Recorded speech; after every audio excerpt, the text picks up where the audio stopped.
जय हिंद। आज हम बात करेंगे फिजिक्स में। ये हमारा दूसरा लेक्चर है। इसके पहले कल हमने तुमको बताया था कूलाम का नियम और वैद्युत क्षेत्र बताया होगा, वैद्युत क्षेत्र की तीव्रता बताई होगी। आज हम बिंदु आवेश के कारण वैद्युत क्षेत्र की तीव्रता की बात करेंगे। हेडिंग बना लीजिए, बिंदु आवेश के कारण वैद्युत क्षेत्र की तीव्रता। बिंदु आवेश के कारण वैद्युत क्षेत्र की तीव्रता।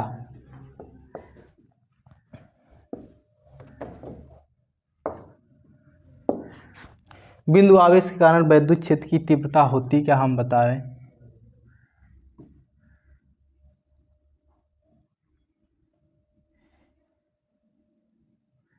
यहाँ पर Q होता है बिंदु O पर,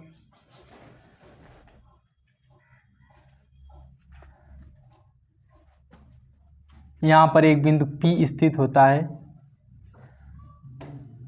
यहाँ आवेश Q होता है और यहाँ पर Q0 होता है। ठीक, प्लस Q व Q0, इनके बीच की दूरी स्मॉल r होती है। तो इसमें हम लिखेंगे, माना प्लस Q आवेश बिंदु O पर K परावैद्युतांक वाले माध्यम में स्थित है। इसमें लिखिए आप लोग,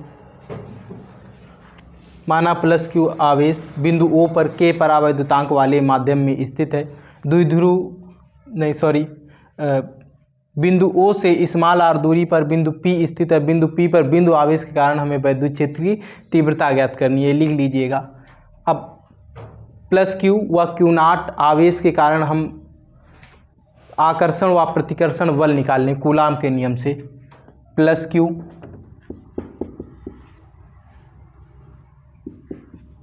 व Q0 आवेश के कारण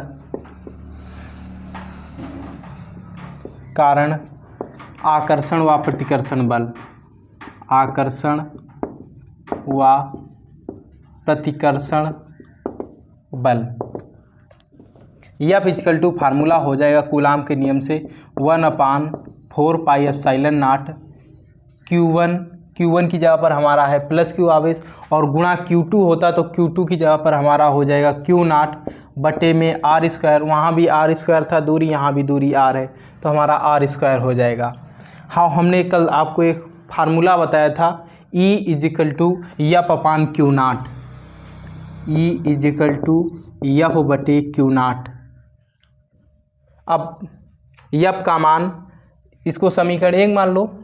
F का मान समीकरण 1 से रखने पर, F का मान समीकरण 1 से रखने पर रख देंगे यहाँ पर इस जगह पर, तो E इजिकल टू हो जाएगा, जहाँ F की जब रख देंगे हम 1/4 पाई एप्सिलॉन नॉट, यहाँ पर K रखेंगे क्योंकि K परावैद्युतांक वाले माध्यम में है। ठीक, Q0 बटे में R स्क्वायर। जबकि इसी को हम लिख सकते हैं F गुणा 1 बटे Q0 लिख सकते हैं। F का वैल्यू हमने रख दिया और इसको लिख दो 1 बटे में Q0 से Q0 कट जाएगा, तुम्हारा E इजिकल टू आ जाएगा 1/4 pi epsilon not K Q बटे में R स्क्वायर। यही तुम्हारा फाइनल प्रोडक्ट आएगा। बिंदु आवेश के कारण वैद्युत क्षेत्र की तीव्रता यही हो जाएगी। इसका मात्रक होगा न्यूटन बटे कूलाम, न्यूटन बटे कूलाम। निर्वात अथवा वायु के लिए K बराबर 1 जब हम रखेंगे, निर्वात अथवा वायु के लिए K बराबर 1 रखने पर, जब 1 रखेंगे तो यहाँ से तुम्हारा E इजिकल टू आ जाएगा 1/4 पाई एप्सिलॉन नॉट Q बटे में R स्क्वायर। ये नोट कर लो या फिर इसका स्क्रीनशॉट ले लो और इसके बाद में नोट कर लेना। अब हम तुमको बताएंगे वैद्युत द्विध्रुव क्या होता है, फिर उसके बाद वैद्युत द्विध्रुव आघूर्ण क्या होता है, फिर वैद्युत द्विध्रुव आघूर्ण के कारण उसकी तीव्रताएं बताएंगे। दो प्रकार से होती हैं, एक निरक्षीय स्थिति में, एक अच्छी स्थिति में, दोनों बताएंगे।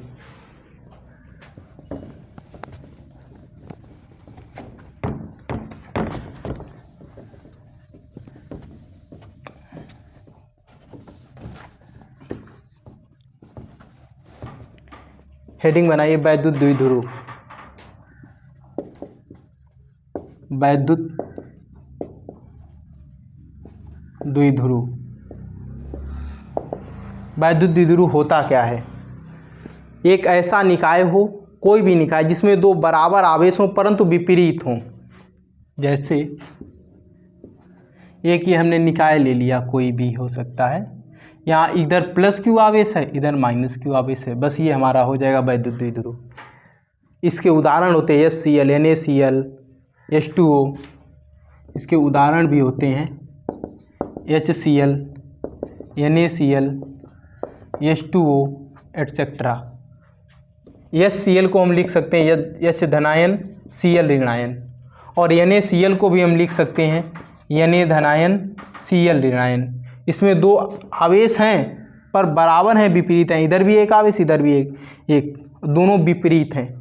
ऐसा ही H2O को लिख सकते हैं H धनायन, OH ऋणायन, OH ऋणायन लिख सकते हैं, ETC। तो वैद्युत द्विध्रुव आघूर्ण कुछ नहीं होता है, इसमें लिखिए एक ऐसा निकाय जिसमें दो बराबर व विपरीत प्रकार के आवेश होते हैं, वैद्युत द्विध्रुव कहलाता है। एक ऐसा निकाय जिसमें दो बराबर व विपरीत प्रकार के आवेश होते, वैद्युत द्विध्रुव कहलाता है। अब हेडिंग बनाइए वैद्युत द्विध्रुव आघूर्ण। इधर हम बताए दिए रहन वैद्युत द्विध्रुव आघूर्ण। फिगर यही वाला हम रखते हैं, इनके बीच की दूरी केवल हमारी 2l हो जाती है, ठीक। इसको वैद्युत द्विध्रुव आघूर्ण को हम P से लिखते हैं, और P इक्वल टू एक फार्मूला होता है Q इंटू में 2l, अर्थात एक ऐसा निकाय जिसमें दो बराबर व विपरीत प्रकार के आवेश हों, वैद्युत द्विध्रुव कहलाएगा। और द्विध्रुव के किसी एक आवेश को ले लें तथा दोनों आवेशों के बीच की दूरी ले लें, उनका गुणा करा दें, वैद्युत द्विध्रुव आघूर्ण बन जाएगा, ठीक। एक ऐसा निकाय जिसमें दो बराबर व विपरीत प्रकार के आवेश हों, वैद्युत द्विध्रुव कहलाता है। और वैद्युत द्विध्रुव के किसी एक आवेश तथा दोनों आवेशों के बीच की दूरी के गुणनफल को वैद्युत द्विध्रुव आघूर्ण कहते हैं। P इक्वल टू फार्मूला यहाँ से हो जाएगा 2QL, लिख लीजिएगा, या फिर स्क्रीनशॉट ले लो, हम थोड़ा सा हटे जा रहे हैं।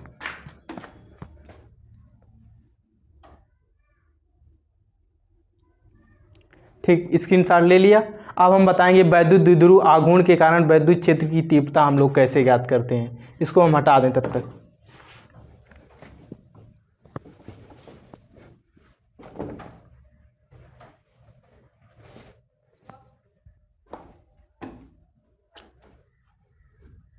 वैद्युत द्विध्रुव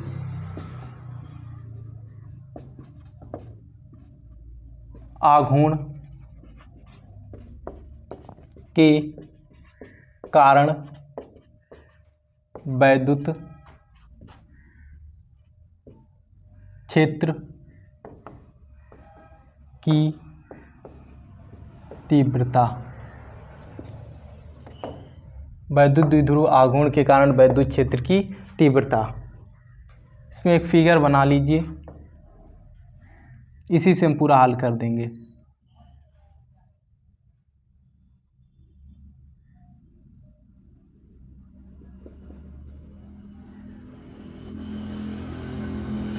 इनके देखो ये वैद्युत द्विध्रुव है, ठीक है। इसमें दो बराबर और विपरीत प्रकार के आवेश हैं, इसी के कारण हमें निकालना वैद्युत क्षेत्र की तीव्रता।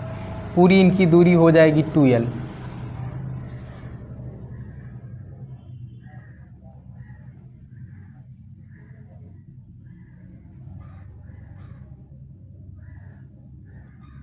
यहाँ पर एक बिंदु होता है O, यहाँ से स्मॉल r दूरी पर एक इधर बिंदु P पाया जाता है। यहीं पर हमें अच्छी स्थिति में वैद्युत क्षेत्र की तीव्रता ज्ञात करनी है। यदि ये इतनी दूरी 2L है पूरी, तो आधी ये बीचों बीच बिंदु O है, O से +Q और O से -Q के बीच की दूरी हम देखेंगे तो ये हमारी हो जाएगी LL।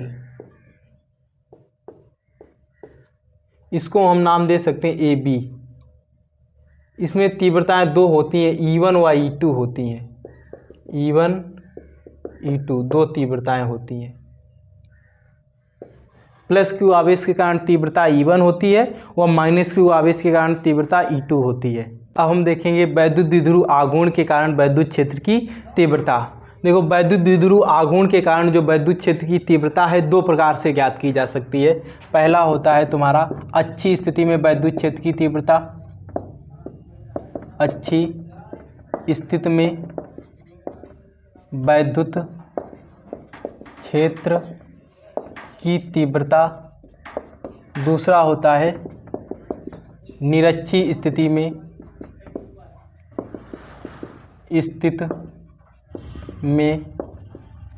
वैद्युत क्षेत्र की तीव्रता। अभी हम अच्छी स्थिति में वैद्युत क्षेत्र की तीव्रता पढ़ा देंगे। इसके बाद वाला जो लेक्चर आएगा उसमें निरक्षी स्थिति में वैद्युत क्षेत्र की तीव्रता होगी। ये जो हमने फिगर बना रखा है, ये फिगर हमारा अच्छी स्थिति में वैद्युत क्षेत्र की तीव्रता का है। हेडिंग बना लो तुम पहले वाले की, अच्छी स्थिति में वैद्युत क्षेत्र की तीव्रता।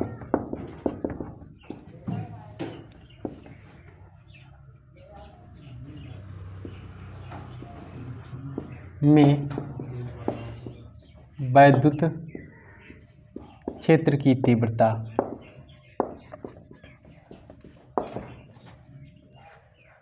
ये फिगर है, इसमें हमें लिखना है माना द्विध्रुव AB के परावैद्युतांक वाले माध्यम में स्थित है। द्विध्रुव के मध्य बिंदु O से स्मॉल r दूरी पर बिंदु P स्थित है। बिंदु P पर अच्छी स्थिति में वैद्युत क्षेत्र की तीव्रता ज्ञात करनी है। ठीक, +Q आवेश के कारण वैद्युत क्षेत्र की तीव्रता E1 व -Q आवेश के कारण वैद्युत क्षेत्र की तीव्रता E2 होती है। यह आप लोग लिख लीजिएगा। अब हम निकालें +Q आवेश के कारण वैद्युत क्षेत्र की तीव्रता। +Q आवेश के कारण वैद्युत क्षेत्र की तीव्रता। क्या होता है +Q आवेश के कारण वैद्युत क्षेत्र की तीव्रता? अभी हमने बताया था E1 होता है। फार्मूला हो जाएगा E1 = 1/4πε0 के Q/r² होता है। R बीच की दूरी E1 के कारण कितना हो जाएगा? पूरी बिंदु P तक दूरी है, O से P तक R, हमें यहाँ से यहाँ तक दूरी निकालनी है। तो पूरी R है, R से यदि हम L दूरी घटा देंगे तो हमें B और P के बीच की दूरी निकल के आ जाएगी +Q आवेश के कारण। तो ये दूरी हमारी हो जाएगी R - L का स्क्वायर। ठीक, अब हम लोग निकाल लें -Q आवेश के कारण वैद्युत क्षेत्र की तीव्रता। -Q आवेश के कारण वैद्युत क्षेत्र की तीव्रता ये हो जाएगी, हमने बताया था E2 होता है, हो जाएगा 1/4πε0 के Q/r²। और -Q तुम्हारा यहाँ पर पड़ता है। -Q से P के बीच की दूरी कितनी होगी? O तक दूरी R है और इधर दूरी L है, तो इस बार दूरी जुड़ जाएगी। तो यहाँ पर हो जाएगी दूरी तुम्हारी R + L का स्क्वायर। और E1 E2 इनकी ये एक ही रेखा के अनुदिश हैं, परंतु इनकी जो दिशाएं हैं वो विपरीत हैं। E1 व E2 हैं तो एक ही रेखा के अनुदिश, परंतु इनकी जो दिशाएं हैं वो विपरीत हैं। इसीलिए परिणामी तीव्रता हम निकालेंगे, इसलिए हम निकालेंगे यदि परिणामी तीव्रता तो हमारी E इजिकल टू आ जाएगी E1 माइनस का E2। वैल्यू हम रख देंगे, E1 का मान हमारे पास है 1/4πε0 के इंटू Q बटे R माइनस L का स्क्वायर, और माइनस E2 का मान हमारे पास है 1/4πε0 के इंटू Q अपान में R प्लस L का होल ऑफ स्क्वायर।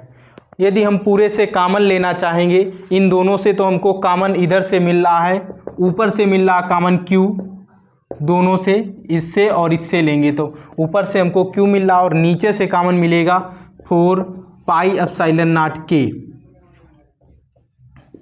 इधर तुम्हारा बच जाएगा 1/R माइनस L का स्क्वायर बच जाएगा, और यहाँ पर बच जाएगा माइनस 1/R प्लस L का होल ऑफ स्क्वायर। अब इधर भिन्न का घटाना करा लीजिएगा, यहाँ से आ जाएगा तुम्हारा E इजिकल टू Q बटे 4πε0 के, इसका इधर गुणा हो जाएगा R प्लस L का होल स्क्वायर, और माइनस का इसका इधर गुणा हो जाएगा, तो ये तुम्हारा हो जाएगा R माइनस L का होल ऑफ स्क्वायर, और इसका इससे गुणा हो जाएगा, तो ये तुम्हारा हो जाएगा R माइनस L का square into R plus L का स्क्वायर। इतना तब तक आप लोग लिख लीजिएगा ये वाला, या फिर स्क्रीनशॉट ले लो, हम ये वाला अभी हटा दें और इसके बाद में ये वाला इधर हम सॉल्व कर रहे हैं। ले लिया स्क्रीनशॉट, अब इसको हम हटा दिए रहे।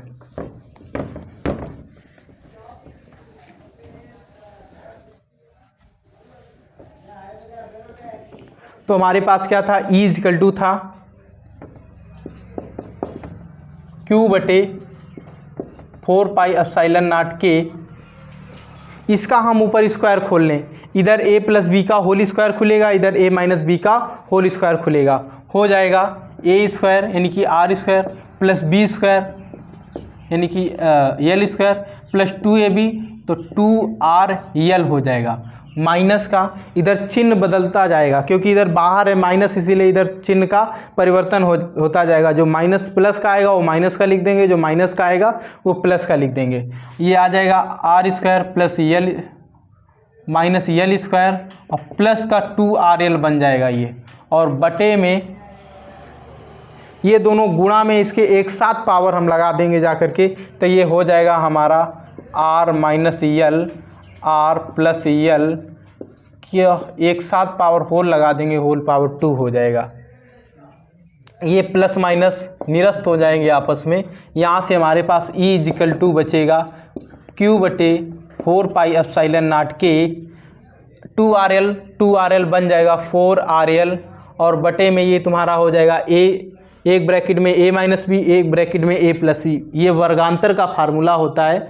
तो ये बन जाएगा तुम्हारा R स्क्वायर माइनस का L square, R square minus का L स्क्वायर।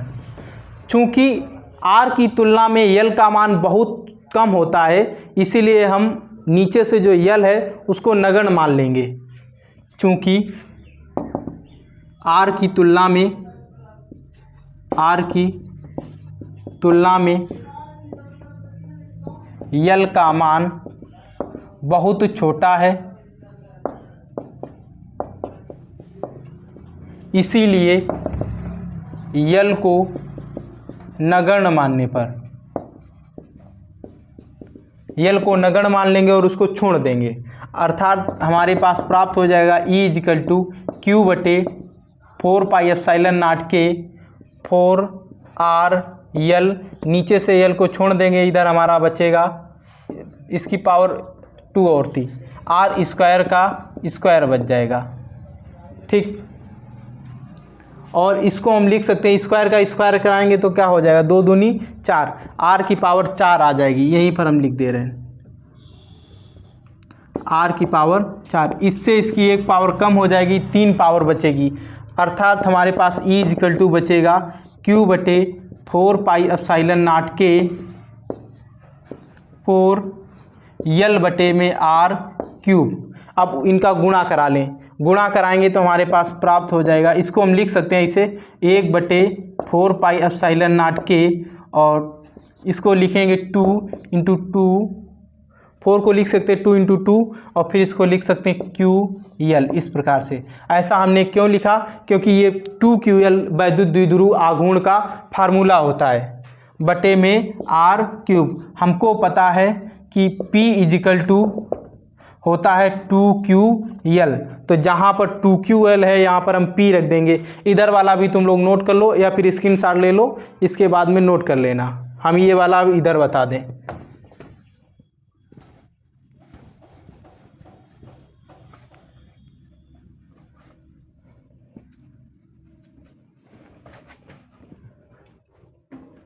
तो जहाँ पर 2QL है वहाँ पर हम P रख देंगे, तो हमारे पास आ जाएगा E = 1/4 पाई एप्सिलॉन नॉट के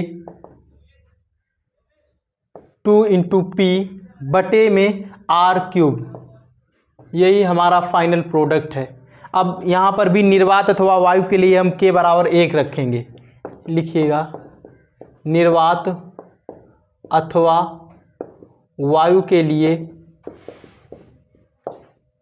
K = 1 रखने पर, जहाँ K है यहाँ 1 रख देंगे तो हमें प्राप्त होगा E = 1/4 pi epsilon not 2P बटे में आर क्यूब।